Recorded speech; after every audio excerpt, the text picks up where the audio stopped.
Because right behind us, if you'll notice, I don't know if you can get a shot of this, Brian, yeah. but we have a Design Vision Awards that you've got this year. Congratulations. Oh, on thank that, you Sam. so much. Yeah. Tell us about that. How do you think that came about?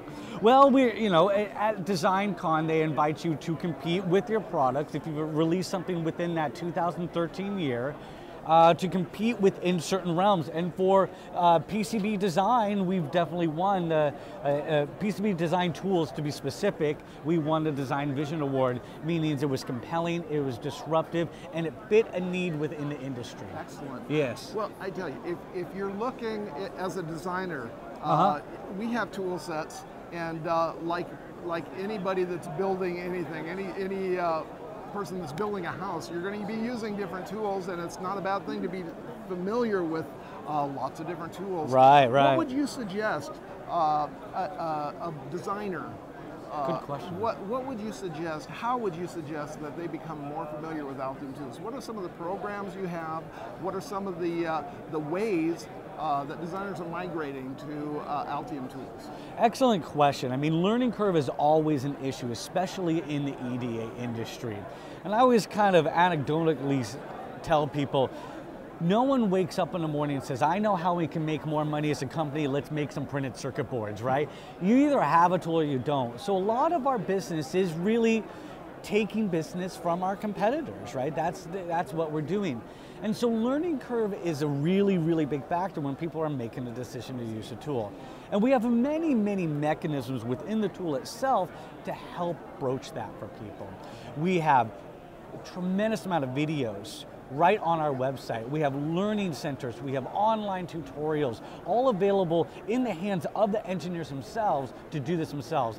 And then we also have formal training programs. So if you just want that, let me drop in, immerse myself in the tool, we have formal programs that you can take as well by very accomplished applications engineers to go ahead and get that done.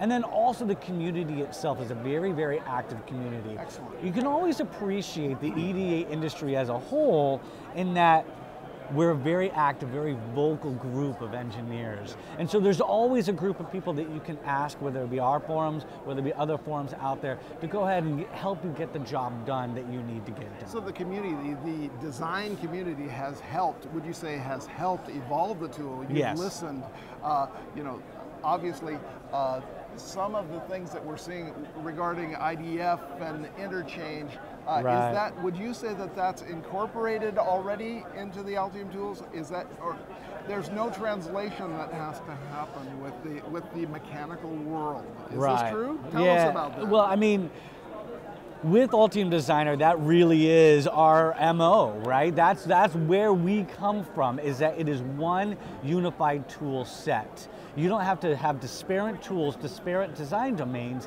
to get one job done, which is really the product that you're trying to create there.